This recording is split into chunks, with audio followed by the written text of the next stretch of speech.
100 things that WWE could do immediately to improve their product.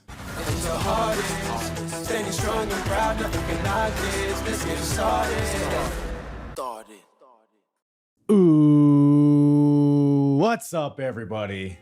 It's your boy, the hardest part of the ring, the host of the Apron Bump podcast, and we are here today to talk some WWE.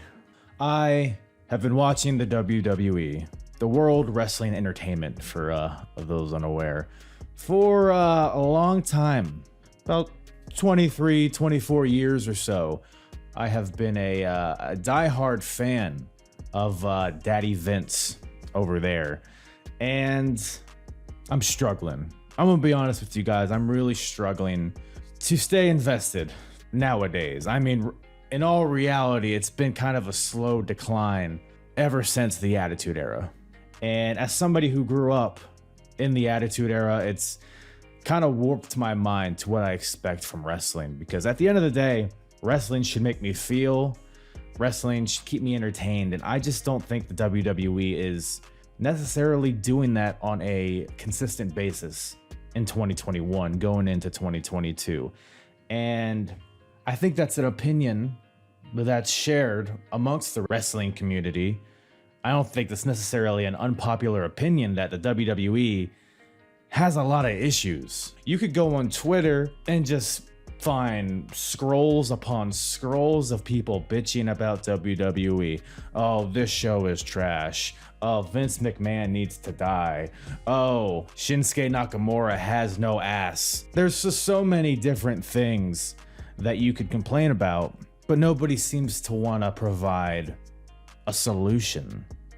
Well, that is why I'm here to answer that question. What can WWE do to improve upon itself? Now, I should say right off the bat, this is mainly geared towards Raw and SmackDown.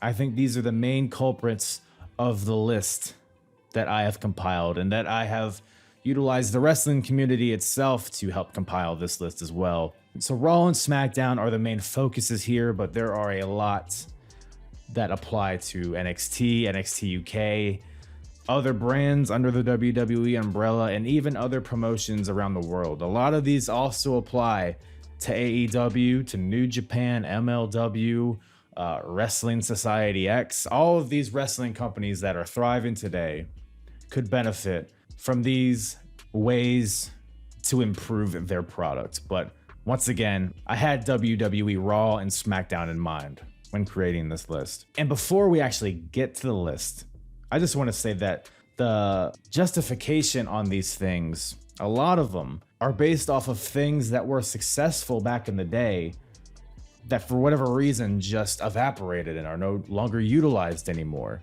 Things that used to make wrestling great, but for whatever reason just aren't used anymore.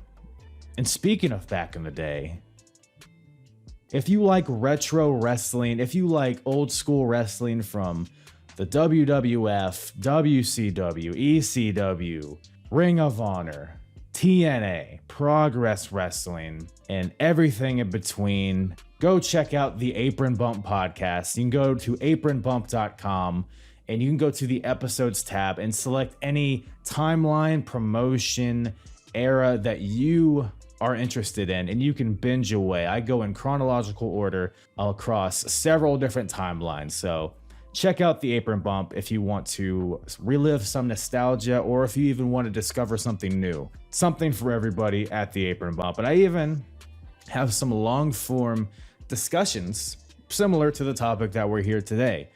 You can check out the Grinding My Gears episodes, where I run down commentary, match gimmicks, match psychology, all of that stuff in a more long form conversational way. This here is going to be more rapid fire. So with that, let's get into it. 100 things that WWE could do to immediately improve their product. Number 1, and I had to include this on the list, even though I know it will never happen, and I understand why it will never happen. but it seems to be the most consistent request from wrestling fans. Make Raw 2 hours. Now, yes, it's been 3 hours for quite some time now. And at the end of the day, that's just more advertising revenue. It's more time on TV for the wrestlers. It's more time to spread out storylines. There's a lot of reasons why WWE is just never going to go back to 2 hours. And I understand that. It's all about the money at the end of the day. I get it. It's a business. But this list is purely speaking as a fan and things that would legitimately improve the product and make it more enjoyable to watch. And making Raw 2 hours would make it so much more digestible and make it such an easier watch. Even when Raw's good, I feel like it's an eternity. Making it 2 hours would make it an easier pitch to get people to watch it. Simple as that. And there seems to be just a lot of dead space on Raw anyways, so what are you losing at the end of the day? Other than money, I guess. More characters, less wrestlers. Now, I know a lot of people think, oh, just have better wrestling on Raw. That'll make it better. No, it won't. As much as you may want to be a real pro wrestling fan, the in-ring action isn't what makes people want to watch. It's the characters involved, it's the storylines, it's the stakes, and a lot of that hinges on the different characters of these wrestlers, not necessarily the wrestling ability of them. And that brings me to less mindless, cold matches. You can't just have wrestling, and expect people to get invested in it. You have to have a reason. An on-screen storyline should be more than people just having matches with each other. For the most part, less formulaic matches. Bell rings, back and forth, dive to the outside, commercial, come back into a chin lock, go to the finish every time. Less non-finishes, DQs, countouts, just matches where people interfere and then there's no bell rung. Like, that's half the matches on TV, and we need to stop that, okay? And to add on to that, have consequences for disqualifications. As a champion, you can just retain your title by getting disqualified and there's no penalty. Or any other match, you can just hit anybody with a, a fucking mace. And is all that it is a loss in the scorebook, I guess. Not only does it bring an unfulfilling finish to the match, but now there's no interest in them being disqualified because there's literally no consequence. Less recaps. Not zero. I understand people will tune in maybe halfway through the show, but you don't need to have the recap of the opening segment after every single commercial. Less camera cuts. Zero canned crowd noise. If the crowd isn't reacting, how about you figure out why the crowd isn't reacting and actually have some incentive to formulate characters that people care about. Canned crowd noise is just a way to ignore creating a product that people enjoy, because you can just add cheers or boos to whatever. You can just have a piece of feces lying in the ring, staining the mat, and you can portray it as if people are going crazy for it. Get rid of the 3D graphics and the fucking what are we doing here? Do we need a big Roman Reigns figure to understand that Roman Reigns is coming out? Do we need to have him humping the air to really let the viewer know that Roman Reigns is here? Less LED lights. We don't need them on the fucking ring posts. Like, are you kidding me? What is this? It looks tacky. It doesn't look futuristic. It doesn't look modern. It looks like somebody trying to be modern, but failing miserably. It's just, like I said, it's tacky. Less goofy props. Drew's sword. Okay, I know we named it after his late mother, and that's a great story behind it, but we don't need this dude coming out with this 8-foot-long sword. We get it. He's Scottish. We don't need John Morrison coming out here with a drip stick. Yeah, he said drip once. Now they're like, have him have a stick that literally drips. Such good shit, pal. Hire younger writers, executives. Just have a younger backstage presence that is more in tune with what people want nowadays that are growing up and that are becoming adults in this industry that are watching the product. Just an overall shakeup of the backstage hierarchy. Get people that love wrestling, maybe. I don't know. Less formulaic promos, less scripted promos, and just let their personalities speak for themselves. That's how people get over. That's how Drew McIntyre got over, when they let him be himself. Who would have thought? Look how they've ruined Rhea Ripley and Shotzi Blackheart already through their generic cookie cutter promos that just completely eradicate the personalities that they had created previously in NXT. Have more organic backstage segments. Like, say I'm watching my closet here, right? And yeah, I'm not wearing pants. Get the fuck over it. That's a good closet right there. Look at that closet. They don't need to be fucking parallel to the camera. We see who it is. We're not dumb. We understand who's speaking. People don't watch TV like that. Stop it. And just the general, like, pretending the camera's not there, like there's like a really intimate personal moment backstage, and they just act like they don't see 3 cameras right there and a boom mic and just have it be more realistic. Have segments outside of the ring be more realistic, I think is a good way to sum that one up. Have a less formulaic show structure. Opening promo sets up main event.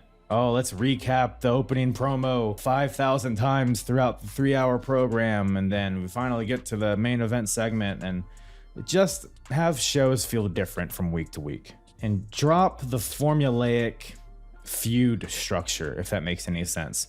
Look at Edge and Seth Rollins. Now, that was a great feud, but just an example of how they book every single feud in WWE. They have a match at a pay-per-view. Person A wins. They have a rematch. Person B wins. They have a third match that's a gimmick, and then whoever wins that match wins that match. But it's the same thing every time. It can't have, like, sometimes it's okay for a feud to just be one match. Sometimes it's okay for the people involved not to be 50-50 booked. Sometimes that's okay. Put more focus on non-title storylines. Not every feud needs a championship belt to be at stake. In fact, those feuds that don't have titles at stake often are the ones that get people over because it involves their personalities and it involves some unique element to it that sets it apart from other things in the WWE. So not every feud needs to be a title feud. Have more non-title feuds. More vignettes. NXT UK does this beautifully, by the way. Have little things that remind people who these characters are. Like in NXT UK, they had like a 30-second segment where Gallus was in a pool hall discussing what their motivations were going forward. You had A-Kid had a segment where it was the Spanish media talking about him and how successful he had been in NXT UK. Just little things like that. They don't need to be crazy. Just more things sprinkled throughout the show to fill that time rather than these cold, lifeless matches or these formulaic promos. Have interesting things that attach a personality to a character that people can invest in. Embrace the personalities of wrestlers. This can be anything from their promo style to what they wear to the ring to how they wrestle. Let people be themselves. Stop banning words.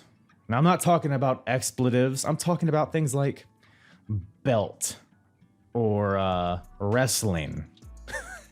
Like, what are we doing? That just makes everything feel inorganic. You have Braun Strowman coming out here like, I want a championship opportunity at the next pay-per-view this Sunday on Peacock. Like, just let people be themselves and use the words they want to use.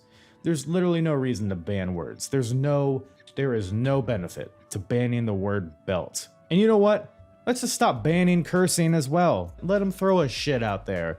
Let them throw a meat crab out there, whatever word you want to use. It just, again, makes things feel real. It brings a sense of urgency, a sense of drama to a lot of aspects. Now, mind you, this can be overdone, AEW, but a shit every now and then ain't gonna hurt anybody. If used sparingly. Again, you have AEW where every promo has the word shit in it. Everyone's a dipshit. Everyone's a bitch. How many baddest bitches on the block are there, for Christ's sake? Allow stars to do what made them successful in other promotions. They made EC3, a total promo guy, a mute. They didn't allow this guy to talk. For what reason? Do you just not want a TNA guy to be successful? That's the only reason I can think of. They put a mask on Karrion Kross. They take Scarlett away from him. Again, just needless things that they just seemingly want to create people in their own image just for the sake of ego, I guess. That's the only reason that I can conjure up in my head, because you have these turnkey ready stars and you just change them for no reason and ruin them. And that seems to be happening more often than not these days. Less drafts, more robust rosters. You shouldn't rely on a roster shakeup to shake things up. You have enough people to where you can insert new people into storylines throughout the year or several years. Less drafts, but also more trades. I think you should have a draft maybe every, I don't know, 2 or 3 years, but just have little trades. Don't overdo it, because then you're gonna get rid of the brand extension altogether. Every once in a while, a trade is okay, but keep them rare. Authority figures, bring them back, not these fluid Adam Pearce, Sonya Deville, whatever that is. Sometimes they're together, sometimes they're on different brands. Establish authority figures on each show just to tie the show together. Doesn't need to be the evil authority figure, Vince McMahon, Stone Cold thing.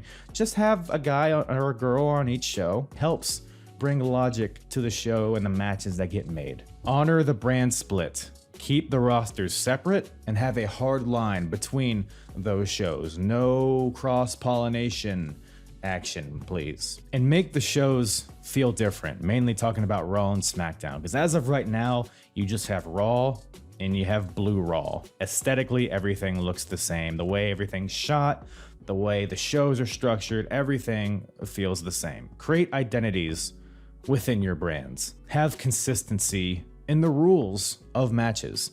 Sometimes you can hit somebody with the steel ring steps, but it's a part of the ring. It doesn't really count as a weapon. Other days, you might have Rhea Ripley hit Charlotte Flair with a piece of cardboard that's on the commentary table, and that's a disqualification. But then other times, you'll have people literally get slammed through those tables, and it's all perfectly fine. If there's no consistency, there's no reason to watch, because you can just change anything willy-nilly and nothing matters. And also have consistency in previously told storylines. You had this long drawn-out thing with Dolph Ziggler and Otis, and now all of a sudden they're both heels, so I guess they're cool to team with each other just because they're both happen to be heels? Lazy. No more of the... Heels don't need to wear sunglasses. There's no reason to wear sunglasses indoors. It's been overdone. We get it. You're the evil heel. Mwahahaha. Look at my sunglasses. Boo me because I'm wearing sunglasses. Ha ha ha ha ha. Fucking Becky Lynch. Can't stand her. Tone down on heels not building up their opponents. The mark of a good heel is somebody that brings up the babyface and elevates them. But then you have somebody like Charlotte Flair who is more concerned about how cool she looks, more concerned about her credibility, and won't allow her to be vulnerable in any sense of the word. So when her and Alexa Bliss are cutting a promo, she's just laughing and giggling and shooing off Alexa Bliss, and it makes her look like a chump. Just what, for her own ego? Maybe that's more of a wrestler specific thing, but WWE could definitely structure things better so that thing is avoided in the future. Stop treating fans like they're idiots. It's a very general one, but look, you can have two people on the same roster with the same last name. I promise we'll know the difference between Karrion Kross and Nikki Cross. I promise you I'm never going to get those confused. And we don't need recaps of the opening segment every 5 minutes. We can figure things out. No more, can they coexist? I wonder. It's become a meme at this point, and WWE has acknowledged that it's a meme, so it's like, you understand that you're putting forward a product that's shit, but you keep doing it.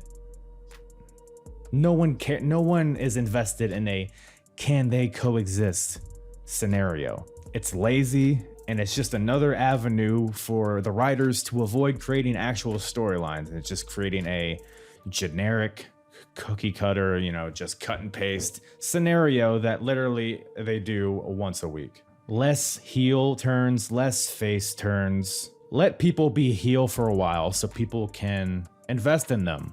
And let people be babyface for a while to allow the fans to invest in them so that when they do turn, it actually means something. And that brings me to the next one, less swerves for the sake of swerves. Have a long-term plan and don't just do it for the sake of doing it. Which ties in to the next one, less tag team breakups just for momentary pops. This ties into the last few that I've mentioned, the heel turns, the swerves for the sake of swerves, and tag team breakups, which has been very prominent in WWE. They do these little things just for these momentary reactions, just for, oh, wow. And then after that, oh, wow, there's nothing. Crime time. They broke up, threw them in the trash. Primetime players, Enzo and Cass. Heavy Machinery, the Iconics, I could go on. They break these teams up and then don't even try to do anything with any of them, other than maybe Cass, which is that's a whole other issue in itself. Let gimmicks speak for themselves. Not everybody needs a nickname. Oh, and hey, it's Toni Storm, the wild child of the 80s. Wow, what a move by Toni Storm. The wild child of the 80s. The wild child of the 80s. Holy fuck, just let her be what she's been. we get who she is. You don't need to force a t-shirt. Less title changes and more quality reigns. This kind of goes back to this momentary reaction thing where it's like, oh, we'll just do it because, people won't see it coming. But no, have people hold on to titles for a long time, aka Walter, Pete Dunne, Bayley, Roman Reigns. They feel like champions, so when somebody beats them, it's gonna mean something. And don't just have people continually lose and win titles just so they can pad what their character foundation is. Charlotte Flair. We need to get rid of this culture that the number of reigns is impressive. Because at the end of the day, if you're a 12-time champion, that means you've lost the title 12 times. Focus on title defenses, or at least the days that they've held the title. Less rematches, less contract signings. Again, just more copy-paste bullshit. Less talk shows. Have secondary finishers win matches sometimes. Like, when was the last time that the Future Shock won Drew McIntyre a match?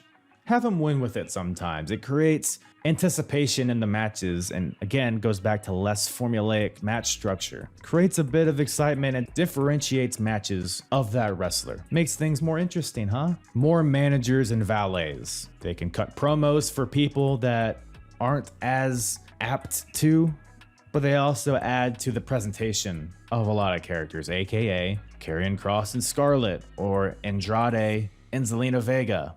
You take those valets away from those people, and all of a sudden they just blood.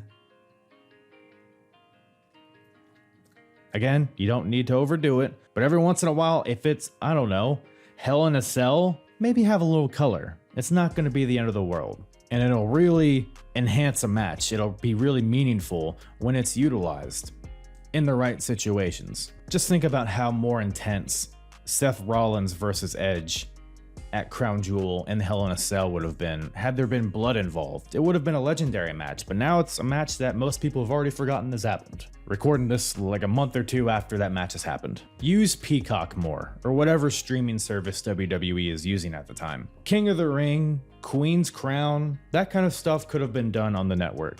It would have allowed more time for these matches. You could have had a one-night deal for each tournament. It could have been really fun, but they just had throwaway matches on Raw and SmackDown and then culminated at a Saudi Arabia pay-per-view. It was a cool moment for Xavier Woods, but it could have been so much cooler had they used Peacock and made it an event in itself. But that's just one example. Licensed music. Again, I understand why they don't. Profits, profits, profits. I get it. Bottom lines, revenues, expenditures. We all get it. But man, sometimes it's just cool to hear, cult of personality or Kill Switch Engage, even like why does CM Punk get all the licensed music? Occasionally it could add a lot to a character. I think a lot of characters live or die by their entrance music. I think Kyle O'Reilly, if he had some cool music, he'd be over, but he has this so he sucks. Utilize your entire roster. You have a warehouse full of people, and for whatever reason we see the same 7 or 8 people on every show. That doesn't mean everyone needs to be pushed at the same time, but again, non-title feuds, have that. Have mid-card title feuds, world title feuds, have the tag team division, have, main event, 205 Live. Utilize your entire roster. If you're not using somebody on Raw and SmackDown, send them to NXT or send them elsewhere. Who knows? Just utilize everybody that you have, because WWE has never had a more diverse and talented roster than they do now, but it's seemingly homogeneous throughout because that's just how they do it. More breadth in building characters. And what I mean by that is that WWE gets very tunnel vision on the 1 or 2 people that they're building and then just ignore everybody else. In the meantime, they can use these things that I've mentioned, like little vignettes or lower level feuds on the card to build up everybody in certain ways throughout the show. You have this roster full of people, but they just choose to focus on a few of them. Enough of the stop and go build for certain wrestlers. For example, Bobby Roode, he shaved into a mustache, goes out there, beats Ricochet, who at the time was pretty hot. Bobby Roode gets his big win, but then they just forget about it. For what? Because the crowd that night didn't react to him? It's because you're not investing time into him. It's because you try a thing and then you give up immediately. You have to commit. You're not going to know what works and what doesn't work unless you commit to something for a certain period of time. Less 50-50 booking. Nobody is going to progress if everyone has the equal amount of wins and losses. People aren't ruined if they lose a match. It's okay for people to just lose a few times. You don't have to make it so formulaic. Because at the end of the day, if person A wins one week, person B wins the second week, well, where are we at? We're just at square one. Nothing that we just witnessed matters if that's what every feud is going to be. And make wins and losses matter. Now, I'm not saying you have to have a whole ranking system like AEW, but have matches on your TV shows where the wins and the losses matter. Like, why are people in title contention when they haven't won a match in 3 months? Like, Zelina Vega was in the Queen's Crown tournament, but she had... how many matches had she won in the past couple of years? Like 1 or 2? And this kind of piggybacks on the 50-50 booking aspect of it, because again, people win and then lose, nobody elevates. No more championship contender matches. Are you kidding me with this shit? If a champion loses a one-on-one match that's not for the title, so what, they just walk out as the champion even though they just definitively lost? How stupid is that? It can happen maybe every once in a while, but it seems how every feud starts nowadays. Like, it's so lazy. More tournaments. Some people don't like tournaments.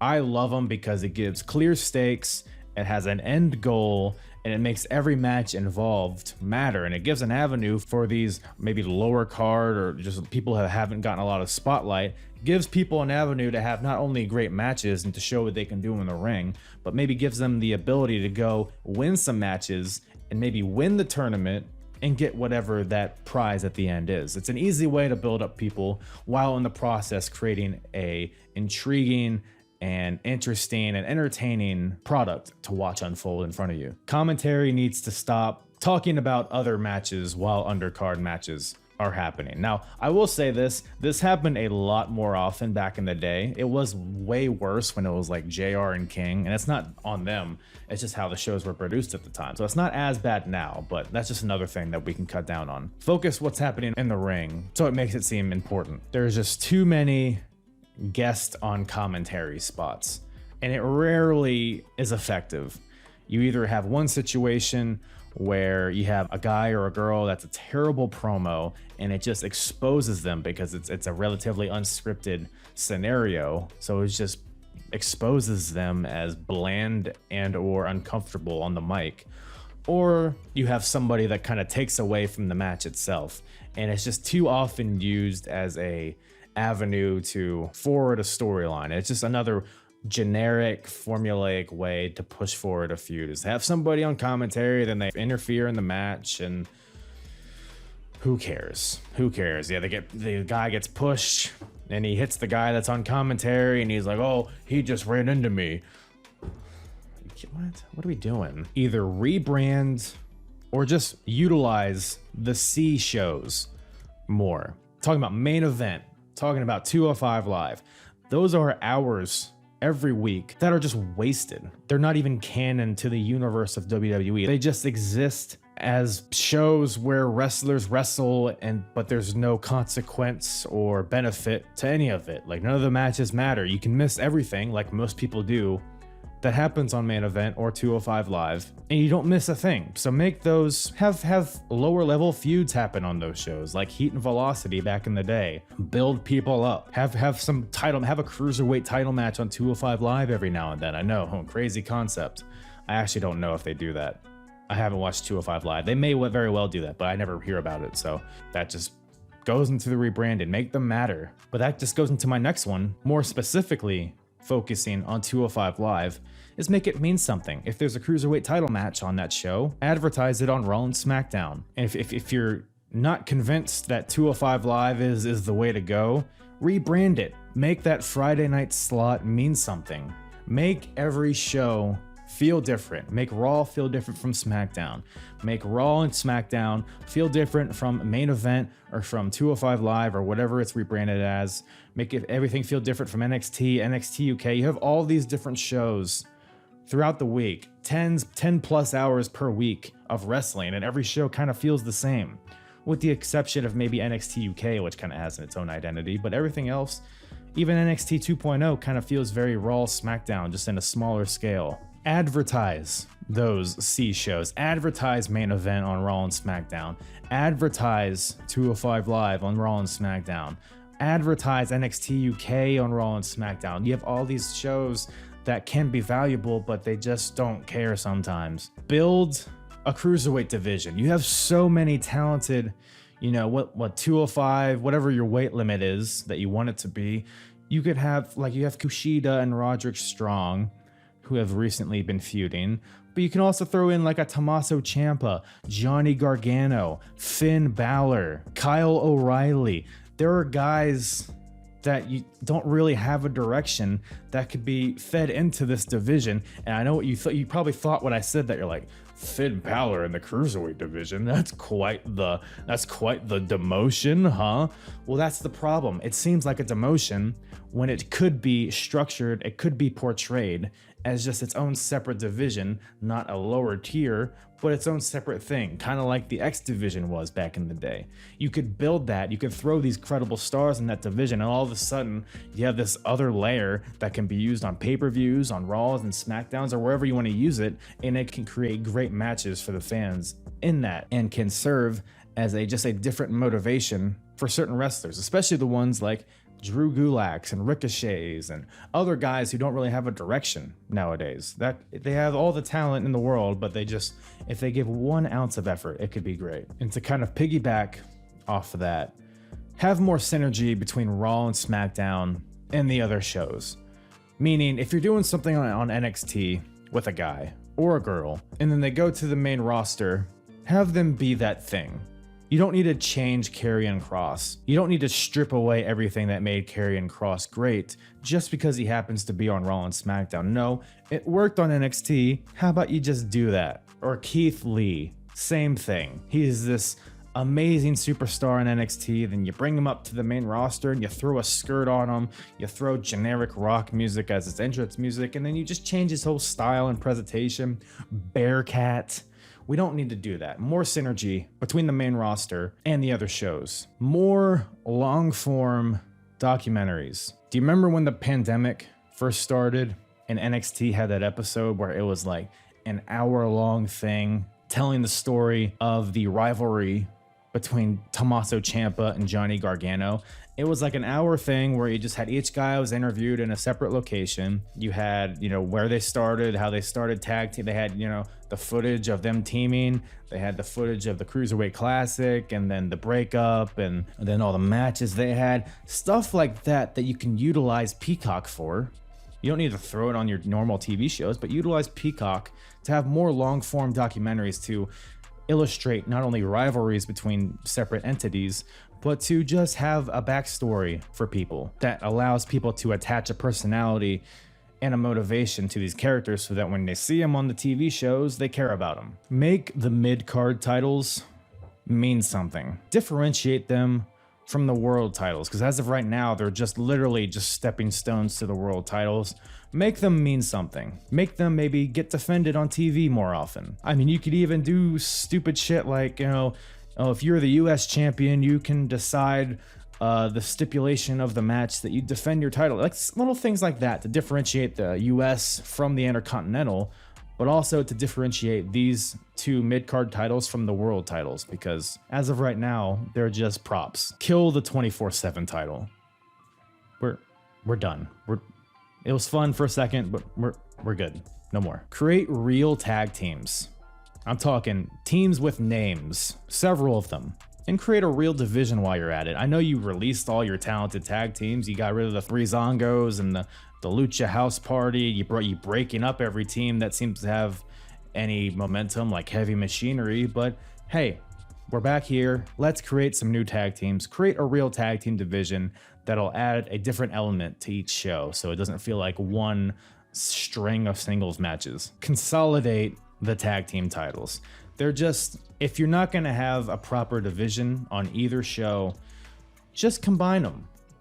Combine the Raw and SmackDown tag team titles.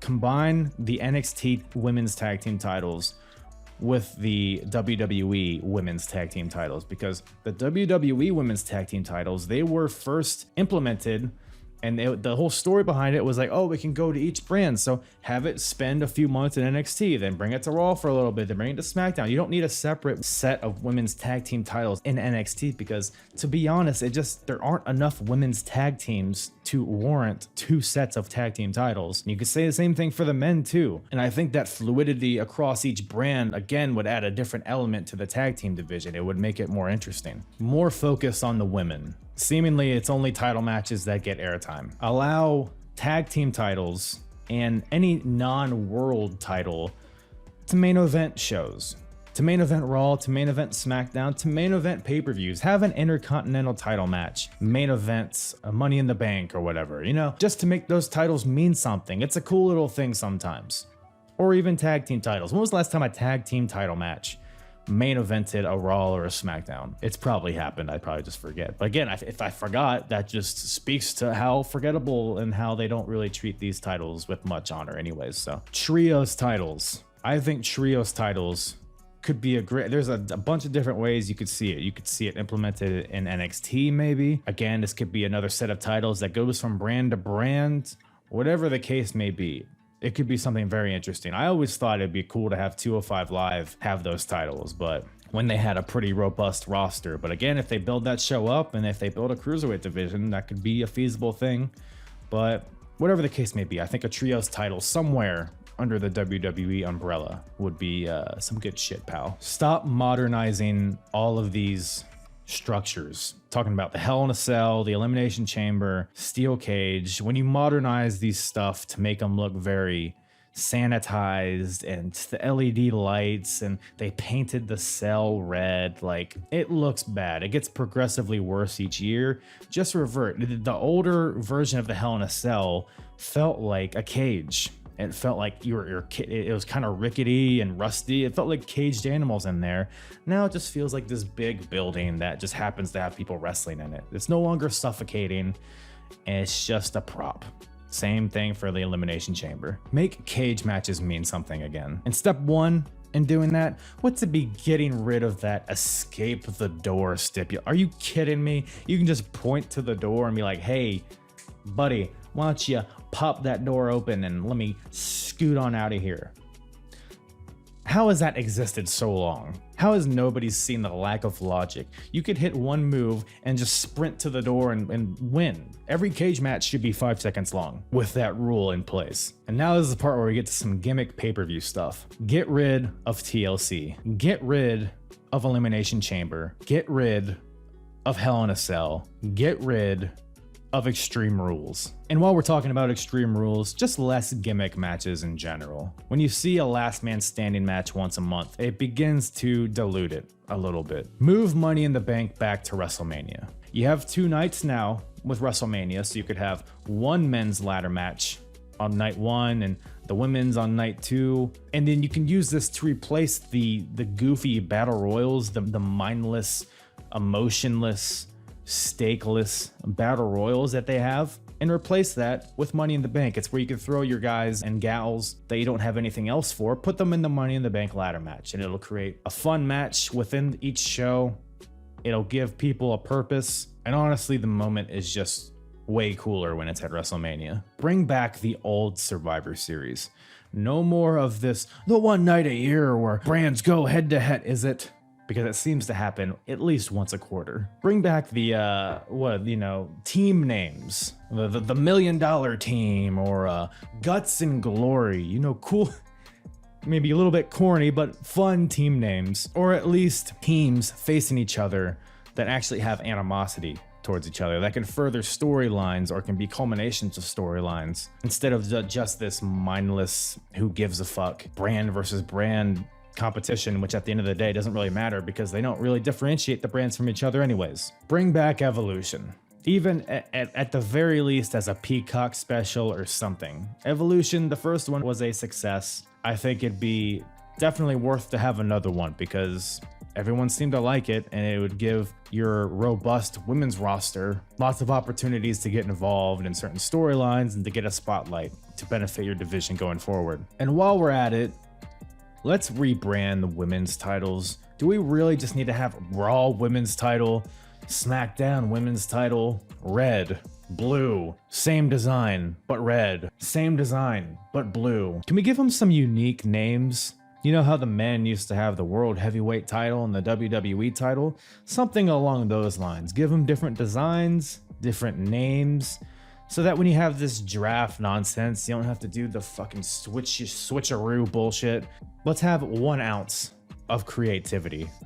Saturday pay-per-views. They've already done this a bit, but I think it should be the standard to have pay-per-views on Saturdays. It just makes sense, especially for people not in America who maybe don't want to stay up till 4 a.m. watching WWE. And speaking of pay-per-views, have less pay-per-views and more special events that are on Peacock. Now, I know at the end of the day, it doesn't really matter because you're paying the same amount, but like brand against brand stuff can be bragging rights, and that doesn't necessarily have to be a pay-per-view that you build towards.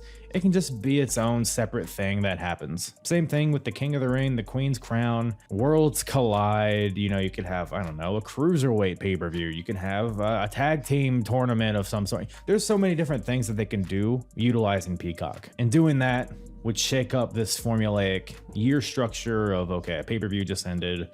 All right, we start our feud here, then, okay, then they have this match here, okay, then they have this gimmick match at this pay-per-view, and it's like, having less pay-per-views and more of these kind of ancillary events happening throughout the year would shake things up in a good way, I think. And bring back Worlds Collide. I know I kind of just glazed over that, but that should be one in itself. That was cool as hell. NXT versus NXT UK. And again, if you rebrand these shows like 205 Live, you could factor them in there, or you can even have this big group face the main roster. There's so many things you could do. But I don't know, I guess they just hate cool stuff. And while we're on the topic of pay-per-views, special events, whatever you want to call them, make sure each one has a theme. Like, you got Royal Rumble, good. Yeah, the Royal Rumble match.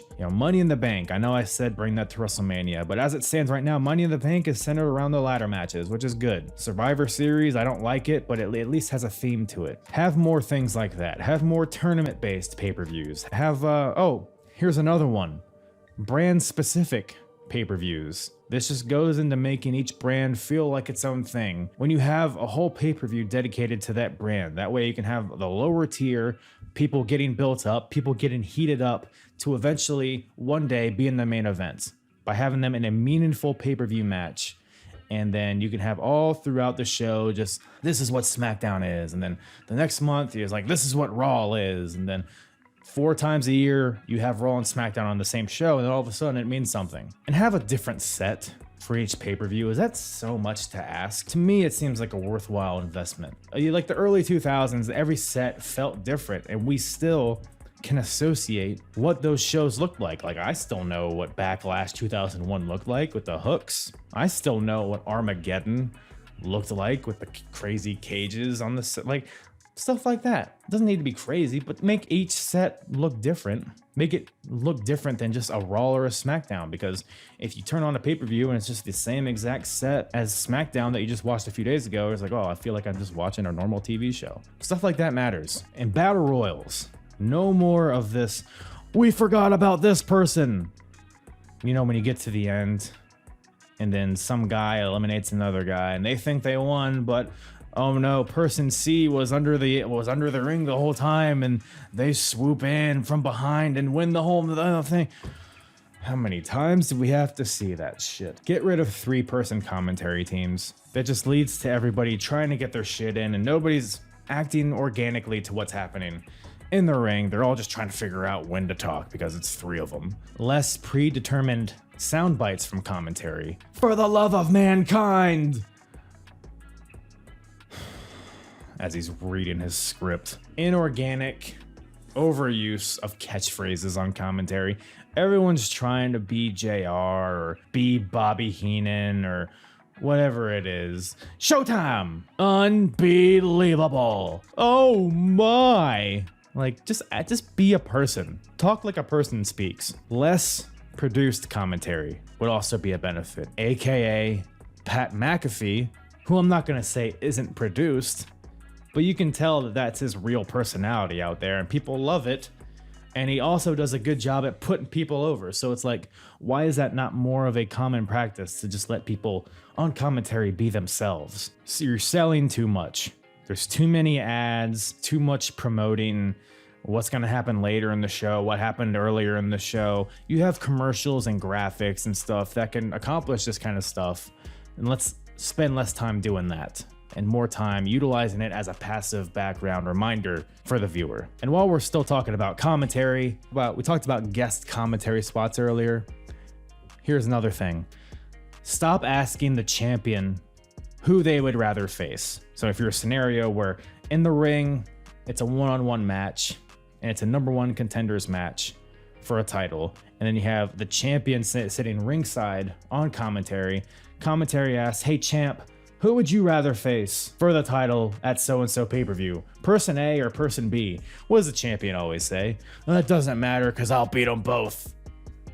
Why do we have to do this every time? And you know, while we're talking about champions on commentary, can we stop with champions interfering in number 1 contender matches? And you know the scenario I'm talking about. 2 people fighting in the ring, fighting to be the number 1 contender for a certain championship. But the champion interferes and the match gets thrown out, somebody gets disqualified.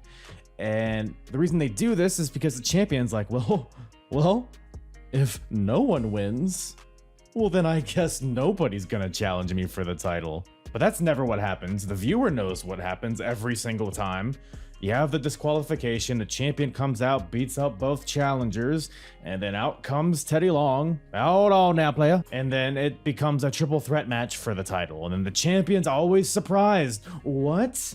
But there's no winners. I've never seen this happen every single week. It just makes the champion look stupid. Why are we making our wrestlers look stupid? Just little tropes like that don't really matter, but it's just a symptom and a illustration of the lack of creativity, the copy-paste nature of things, and just the lack of motivation to create compelling storylines. Stop having commentators and announcers build matches as the best ever before they even happen. Randy Orton versus Edge. They built up John Cena and Roman Reigns and Brock Lesnar. This match may be the best match of all time. Based on what? How about you just let it happen and let the fans decide? Because even if now you're in a situation where even if it is the best match ever, fans aren't going to want to think it is because you told us that. Commentators saying, that's gotta be it. What do you think happens when a commentator says, that's gotta be it? Is it ever it? No, it's always a 2 count. It's never it. Again, it's these formulaic tropes that it's bizarre that they don't think that viewers catch on. It can ruin a false finish. You know, somebody's like, oh, it's over. And I'm sitting there like, oh, I guess they're kicking out. I thought it might be over, but now I heard the commentator say it. So now I know it's not over. Long-term storytelling. This kind of supports a lot of other smaller points I've made throughout this, but have a plan. Have a plan, whether it's with one character you're building up, whether it's a feud between 2 or more people. Have a beginning plan and an end plan. And not just that, but have a plan for after that. Have everything matter and have everything build towards something, and not just have these stop and go matches, stop and go feuds, stop and go builds. Think more long term, less of this, oh, we just got to get through the show kind of shows. That's what a lot of Raws and SmackDowns feel like. Off season. Give everybody an off season. Again, I understand this probably will never happen, and I understand that there are financial consequences because that's all that matters, right? But I think it's pretty obvious the benefits that it would have. It would allow people to heal physically, mentally heal, give people a break from traveling. So not only can they heal their wounds, not only can they rest up, but when they come back stronger than ever and more motivated. Not only the wrestlers, but the people backstage, the commentators, everybody working within that system gets a break, allows kind of a reset period as well. That way you can properly plan for whatever happens after this off season. Not only that, not only do the wrestlers themselves get a break, but so do the fans. Think of how excited people get when football comes back. People lose their minds on week 1 of the NFL. Imagine that for WWE. And again, I know it will never happen, and I understand why it will never happen, but it's just a thing that could benefit everybody involved. Do it in December. Nothing of note ever happens in December anyways. Allow people to be with their families during the holidays. It can only improve morale, and it can only improve everything that those people do going forward on screen. And the last one I will say is to be open to working with other companies. Now, I'm not saying you need to have Roman Reigns invade AEW Dynamite and take out Kenny Omega and then have this whole feud thing going. No, just, hey, you know what? We're not doing anything with Drew Gulak.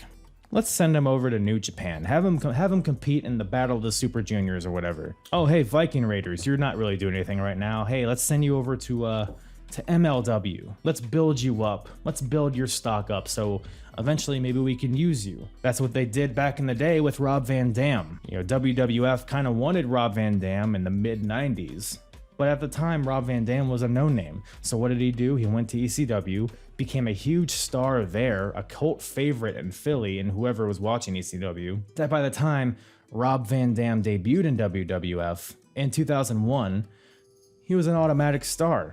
He debuted, and a few months later, he's main eventing a pay-per-view against Stone Cold Steve Austin for the world title, just because his stock was able to rise in ECW. So utilize that theory going forward, especially with the wrestlers you aren't utilizing on your shows. This can also create endless possibilities for storylines, and it will keep the fans on their toes, not knowing what's going to happen next. And at the end of the day, that's what creates intrigue, and that's what creates a motivation to turn on the TV and watch the show when you don't know what's going to happen. That's what AEW does pretty well at the moment, and that I don't see happening very well with Raw and SmackDown. But man, that was a little bit more long-winded than I had planned on it being. But that is it. That is 100 things that WWE could immediately do. Like next week, they could start doing these things. Imagine if they just did, I don't know, 5 of these things. Imagine if they did 10 or 20. Imagine if they did all 100 and then we had this whole wrestling utopia. Imagine that. Imagine if they at least tried a few of these things. Is there any that I missed? Is there any that you disagree with? Is there another 100 things that they could do that I missed? Let me know in the comments on additional things that WWE could do to improve, or things that maybe that I mentioned that you disagree with. And once again, if you enjoy this kind of content, you should check out my podcast, the Apron Bump Podcast. I do mainly retro reviews, but I also do kind of evergreen topics like this.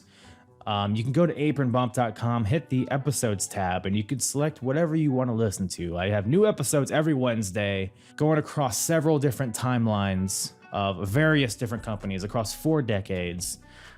Mainstream, independent, modern, retro, all of it. It is a buffet at the Apron Bump. So go check it out at apronbump.com, wherever you listen to podcasts, or on YouTube as well. And that's all Daddy has for you today. Thank you guys so much for listening. Make sure to follow me on Twitter, Instagram, TikTok, Facebook, all that shiz. And yeah. I'm hard. Yeah. And the hardest, talk around and disregard it. Strip you off the ground, show you what hard is. Standing strong and proud, nothing I guess. Let's get it started. It's the hardest.